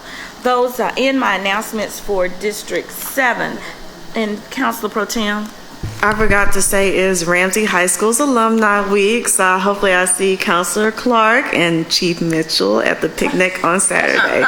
Also, my class will have a picnic. We'll have a little tent. I think we're having Taco Mama and see his black shirt, so I'll make sure y'all see a picture. Well, congratulations to those Ramsey alums as they go through Ramsey Alum Week. Speaking of alums, I have the opportunity to bring the inspirational message tomorrow for the senior installation at Winona High School. This is for the class of 2023. And I'm so excited. I'll be celebrating my 50th class reunion for the class of 1973 at Winona High School. So I'm going to be talking to these students as they go out and prepare for this. So excited about that tomorrow. Yes, ma'am. I forgot something. Go ahead, ma'am. Okay. Thank you. The Crossplex, the new crab barracks at the Crossplex, is having a block party Saturday starting at noon, so you can make the rounds in District 8 on Saturday. You can start with Brenda's Brown Bosom, then you can go to the crab barracks block party at noon, and then you can go down to Fiesta. So, We'll make it a big day. Yeah. Saturday is going to be a big day. So, thank you all very much. At this time, Mr. Clerk, we will entertain the speakers list. Okay. First speaker is Nancy Hudson. She came. That's why she was with Railroad Safety. James C. Wright.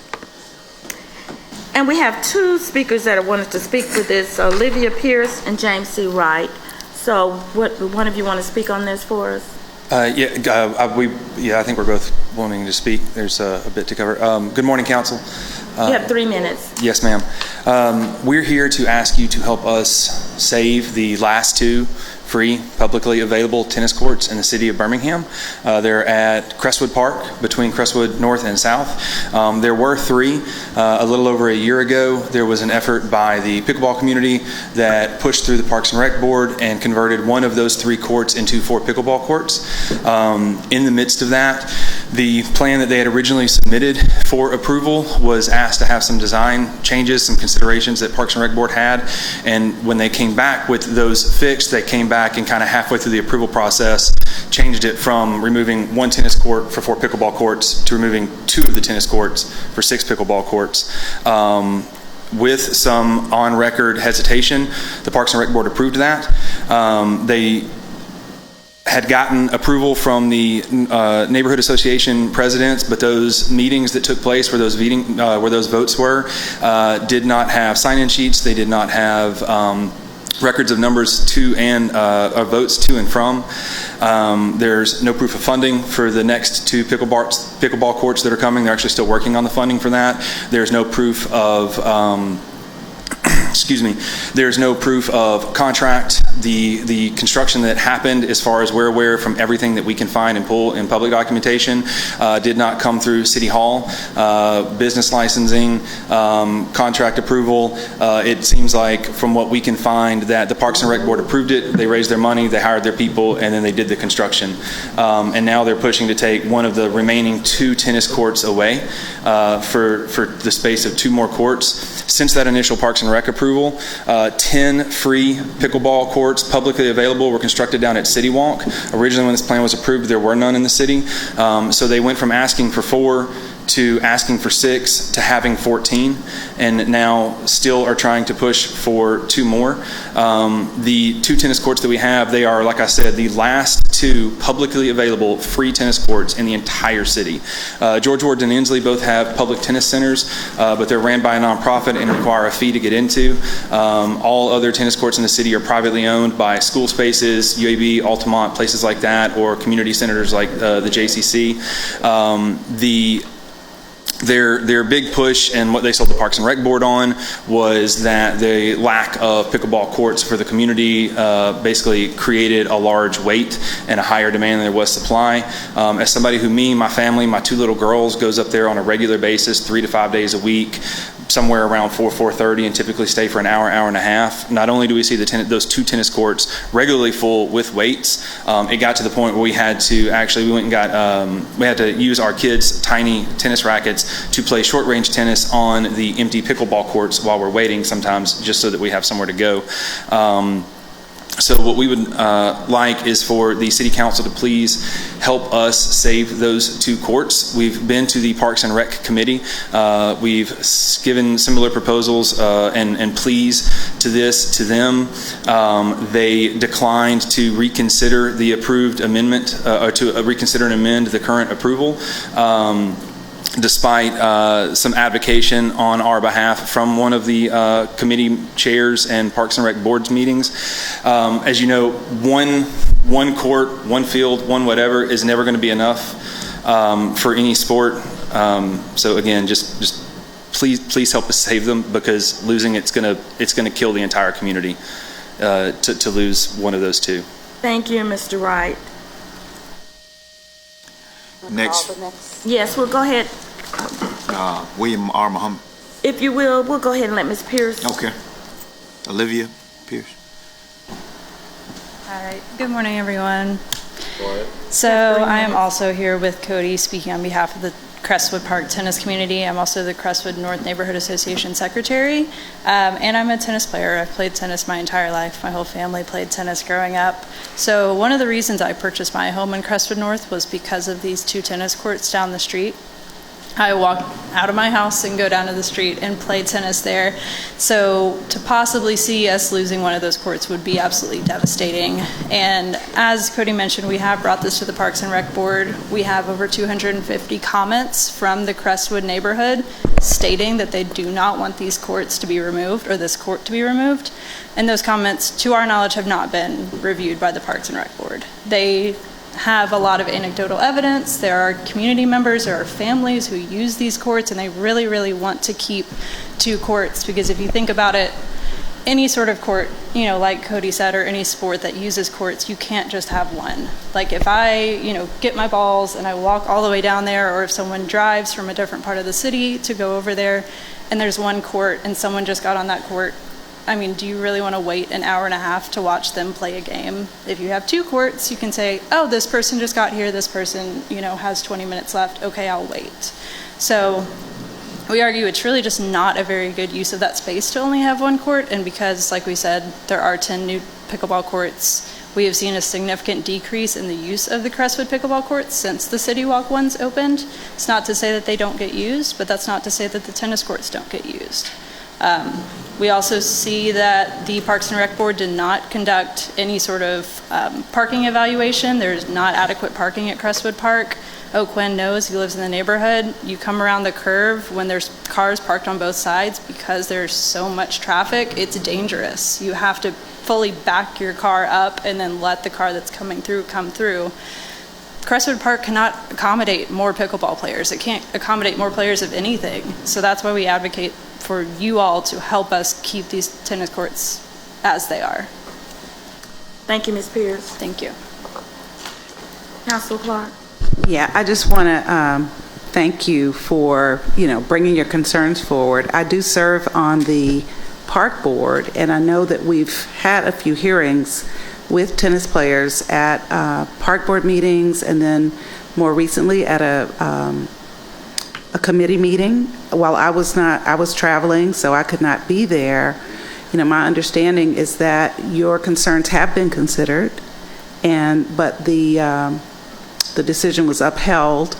And I would ask Attorney King to sort of help in terms of helping you to direct further grievances in this matter, because I don't think that I don't want you wasting your energy where we just don't have the authority as the city council as it stands today, okay, to impact on this matter at all. So I don't know, Attorney King, would you like to say something? Or I see that Ms. Wright, who represents the park board, has come in, but is there anything? Attorney King. Thank you. Councilor Clark, you addressed everything properly. It's not within the City Council's purview. If they have any additional questions, they can direct them to our office. Thank you very much. Councilor Moore. That would be the office of the city attorney. That is correct. Councilor Moore. Yes, thank you, Madam President. Oh, hello. All right. Thank you, Madam President. Just to kind of echo Councilor Clark's statements, definitely appreciate you all coming and voicing your concerns. I know that it's something that is near and dear to the hearts of those who are in Crestwood North. I also would just like to encourage looking into North Eastlake as well. I know that there are some tennis courts that need some TLC. Yeah, they need some TLC, but I think it's a great opportunity to really have a major hub for tennis because that park provides space for, I want to say, like 6 to 8 courts, right?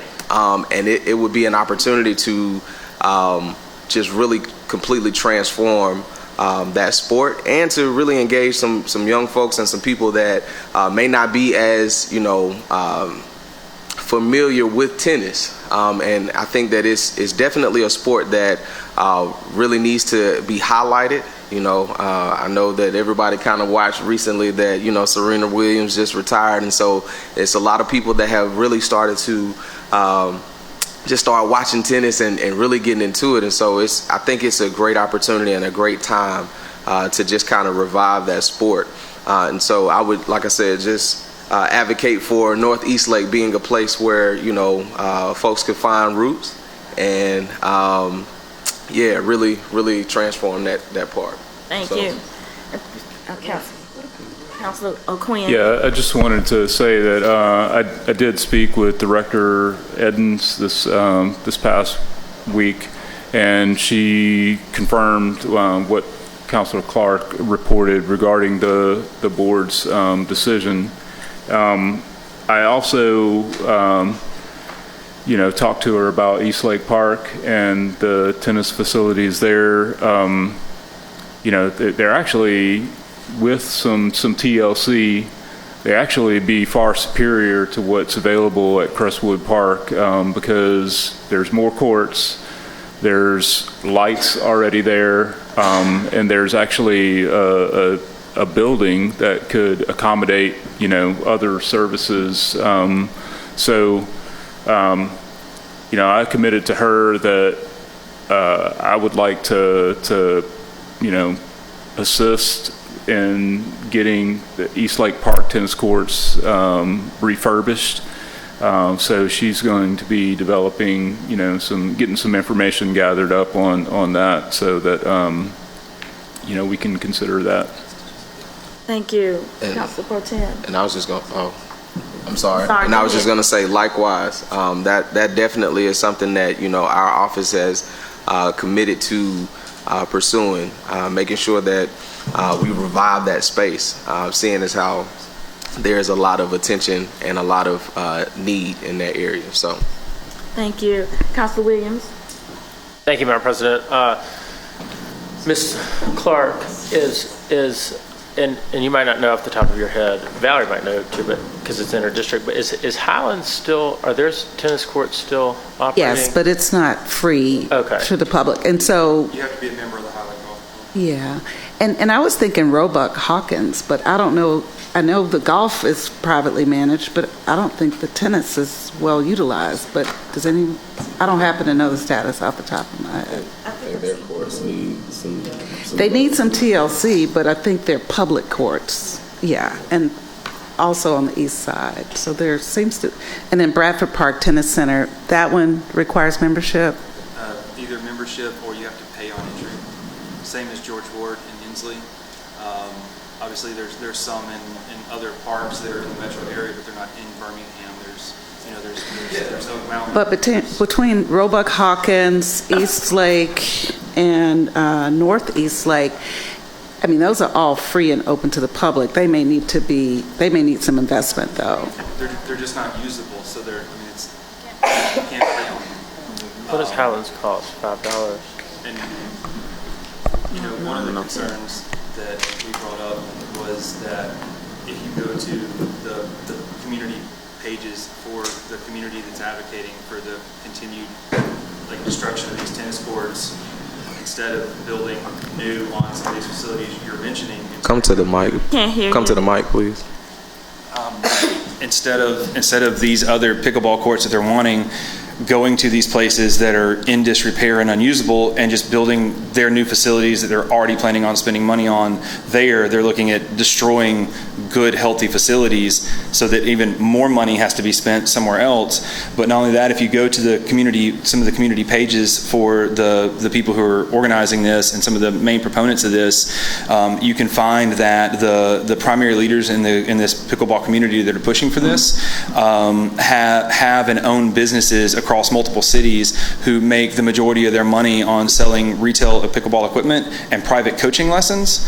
And if you follow go to their Facebook page, you can see where they make the Crestwood pickleball courts available for private coaching lessons, and it gives the appearance that they are looking to privatize public space for profit with the implicit approval of the Parks and Rec boards, and they're doing it with a lack of transparency and due process. Okay.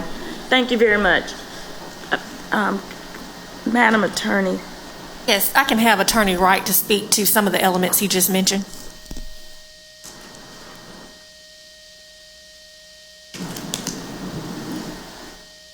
Good morning. Good morning.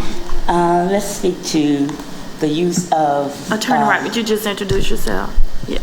Thank you. Malira Trailer Wright, the Office of the City Attorney. We'll speak briefly to the public parks with tennis courts. Other than Highland, all tennis courts are open to the public.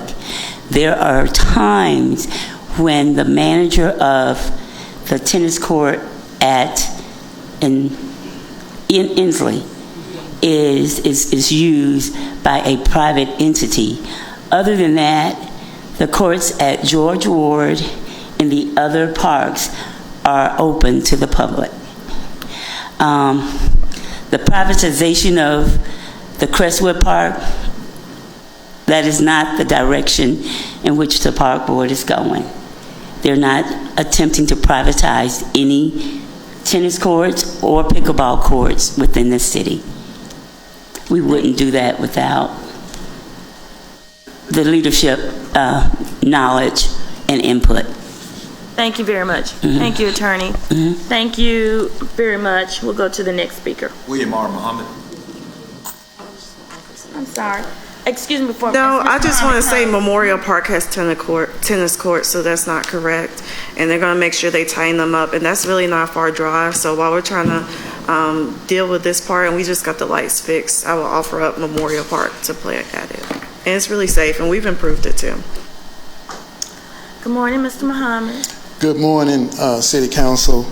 My name is William R. Muhammad, 411 Lorraine Street. I apologize for not being here when you first called me. I had to try to run across the courtway there, and I made a mistake in judgment, thinking I could run over there and get back before you finish. And I'm going to be short. I just wanted to speak on my concern to this council about the lack of democracy that perhaps is being expressed by this council. In essence, what I'm talking about is the speaking arrangements. I've been coming up here for 40 years. And there has not been any council that has restricted the ability of the people to speak to issues as they happen. Now, I know the pandemic changed things. So I'm 70 years old now, so I'm willing to be a little bit more considerate.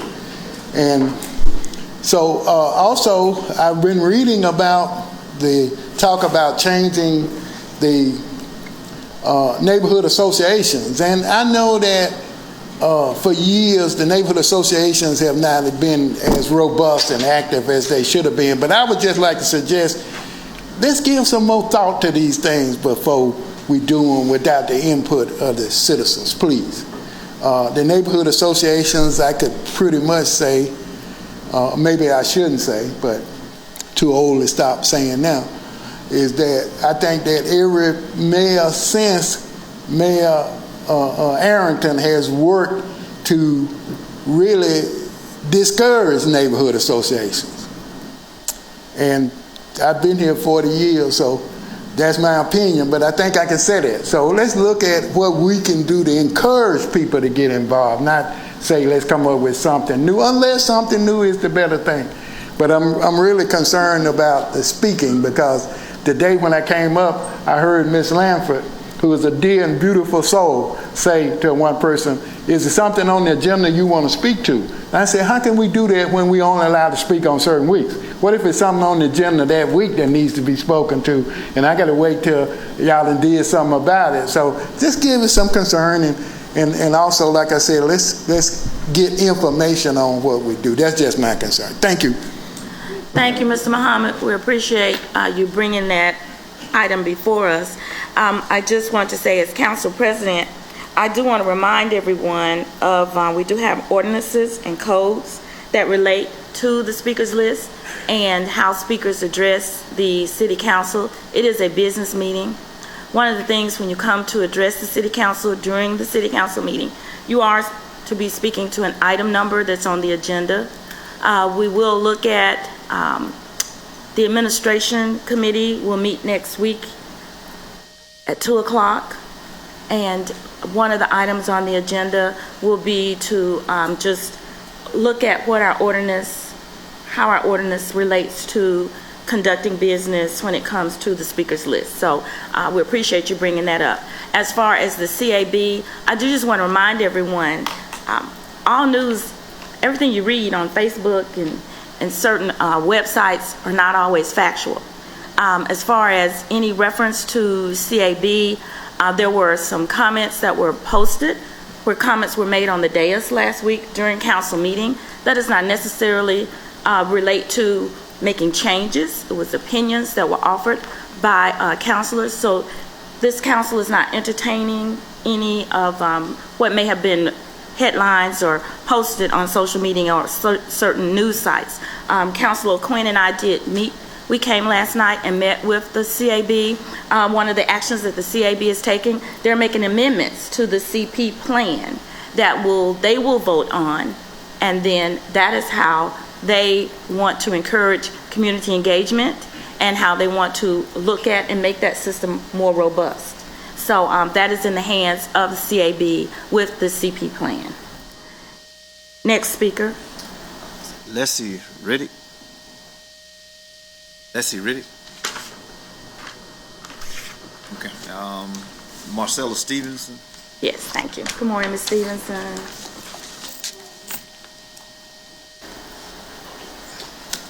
I'm Marcella Stevenson. I didn't come down here on my behalf. I'm pretty sure most of y'all know what's going on with me. I had many heart attacks Sunday. They took me to the hospital. I discharged myself today because I needed to be down here to talk to y'all. Because I'm coming on behalf of Ross Recovery Center. I'm retired. I'm disabled, but I sat down a lot of years. But I always worked with the city of Birmingham, volunteering, doing a lot of stuff. So now I volunteer with Ross. Ross serves the homeless community, and they serve people on drugs. And Birmingham have a lot of people on drugs. They have the most homeless people. But Birmingham, this facility have outgrown. They at their max capacity. They're not getting state funding. They're not getting government funding. All they asked was a building.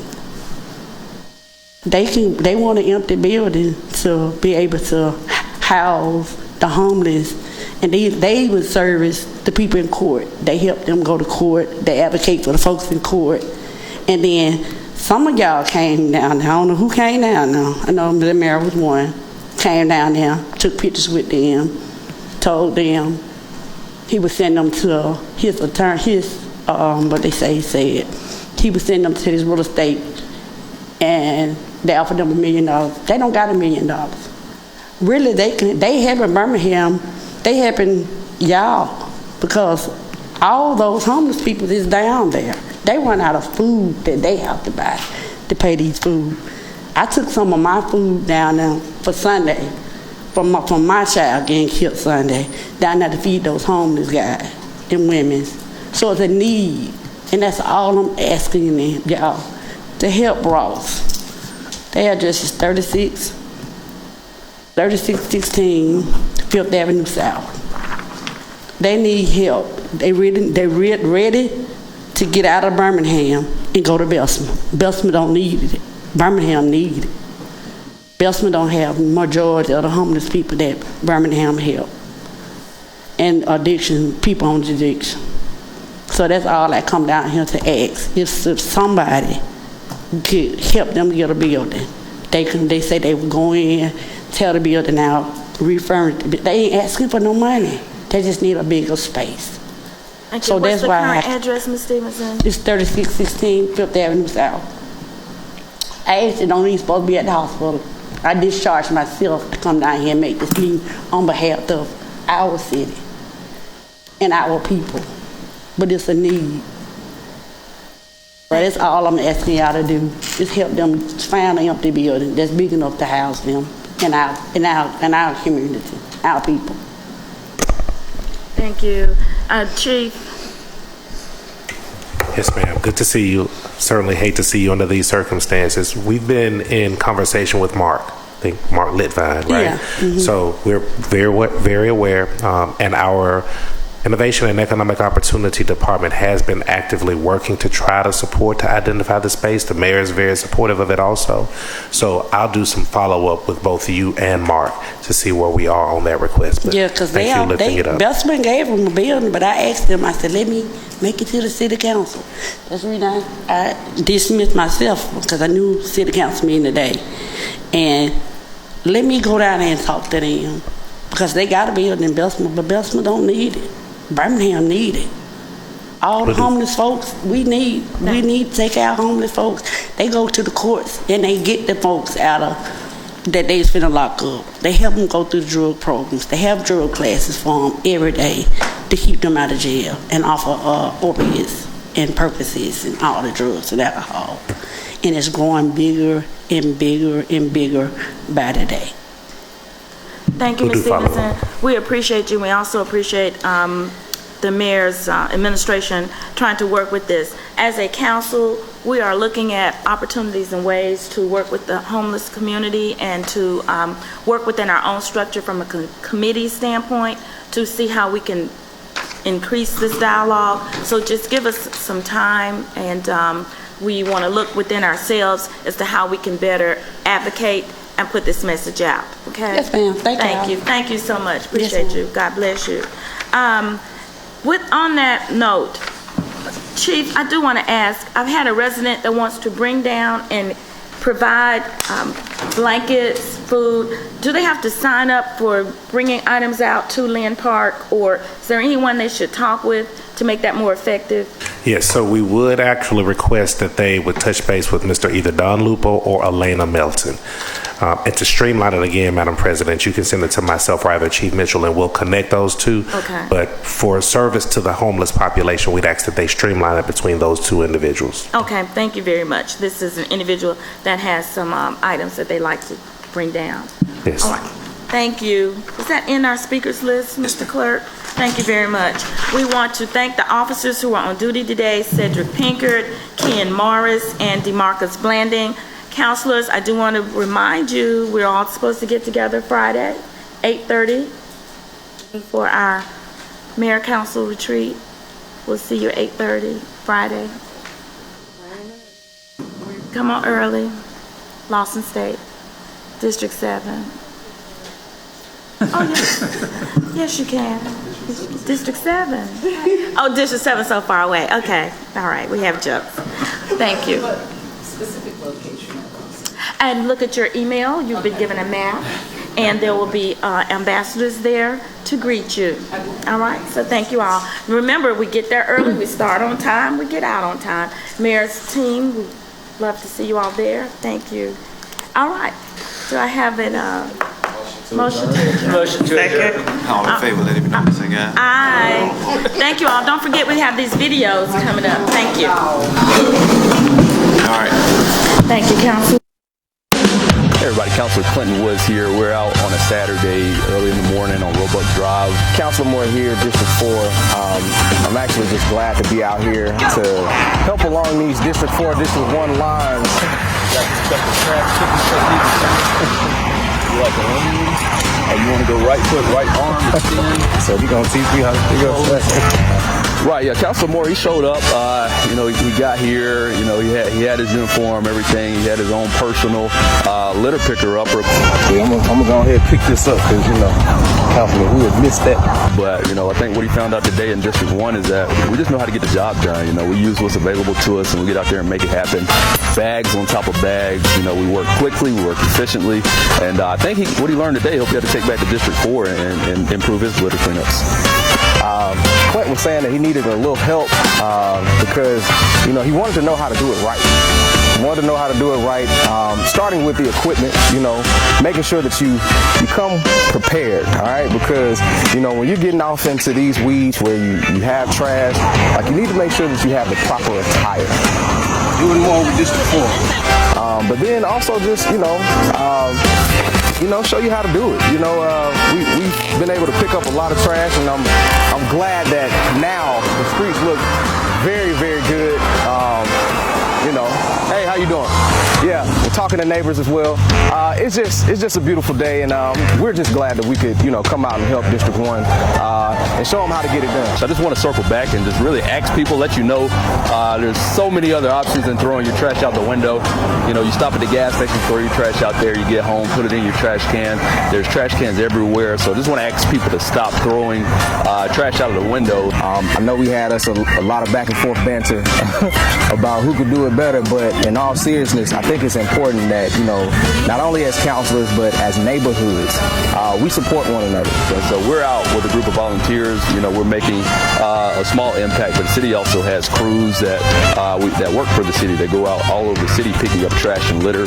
That money, the money we spend on just cleaning up trash, picking up things people dump, those are millions of dollars that we could be putting into other things, road paving, sidewalks. And so we're having to divert funds from that to come out here and work to fix something that if we just come together ourselves and stop throwing trash out the window, we can really solve. So it doesn't matter if it's your neighborhood or not that is in need of trash pickup.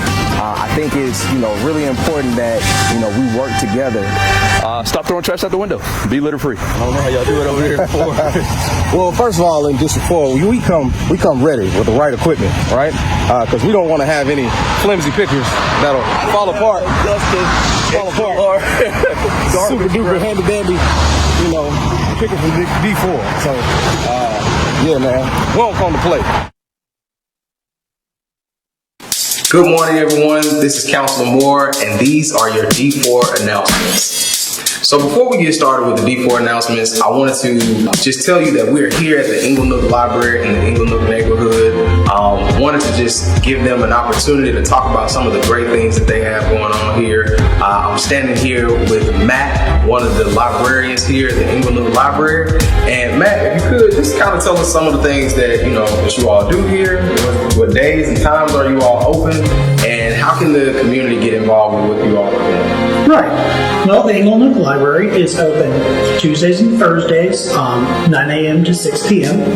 And the kinds of things that we do here, well, we have thousands of books for adults, children, DVDs. We also have a lot of electronic resources that people like to use. We have computers that people can use for free. We have wireless hotspots that you can check out and take home with you so you can access the internet from home. We have faxing services. We have copy services, all kinds of different things.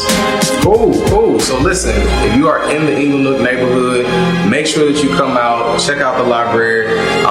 Come in, stop by, come talk to Matt and the other librarians here, check out a book, and just really get involved here because they have a lot of great opportunities and great resources for the community. So thank you. So of course, as usual, we always have neighborhood association meetings, and so tonight we actually have the South Woodlawn neighborhood that will be meeting on Zoom at 6 p.m. So if you're in the South Woodlawn neighborhood, please make sure you tune in and check out your neighborhood association meeting.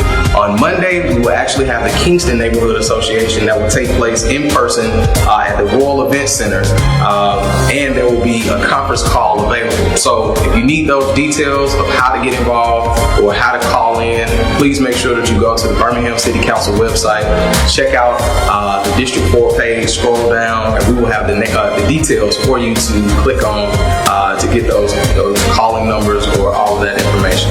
So last week I had an opportunity to go out to A.G. Gaston Boys and Girls Club for Career Day.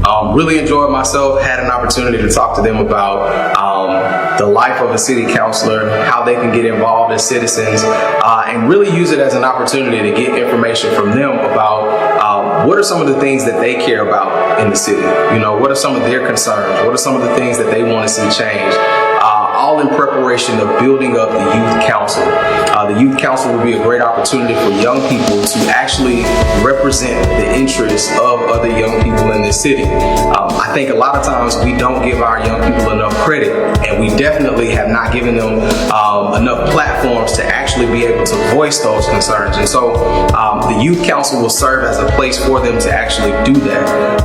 And it was just great being able to talk to these young people, get their thoughts, get their ideas, and really try to figure out how we can make sure that we create platforms for them to not only voice their opinions and share their ideas, but actively manifest those things. And so I really appreciated the A.G. Gaston Boys and Girls Club staff, administration, and all those involved for allowing me to come over and speak. I also want to make sure that I announce it again that there will be a community meeting taking place September the 20th at Social Venture between 3 p.m. and 7 p.m. For you to drop in, see the plans of closing the crossings, as well as building grade separations and more. Please come by, give your input. You got people that are really trying to solve this issue around how do we eliminate these different blocking our crossings, our railroad crossings, and making it a better situation for residents and citizens in these neighborhoods. So we'd love to hear from you September the 20th. Make sure you're there from 3 p.m. to 7 p.m. at Social Venture. Well, these are your District 4 announcements. I want to say to everyone, I hope you have a wonderful day, and go out there, be the change that you want to see, and make a difference. Thank you.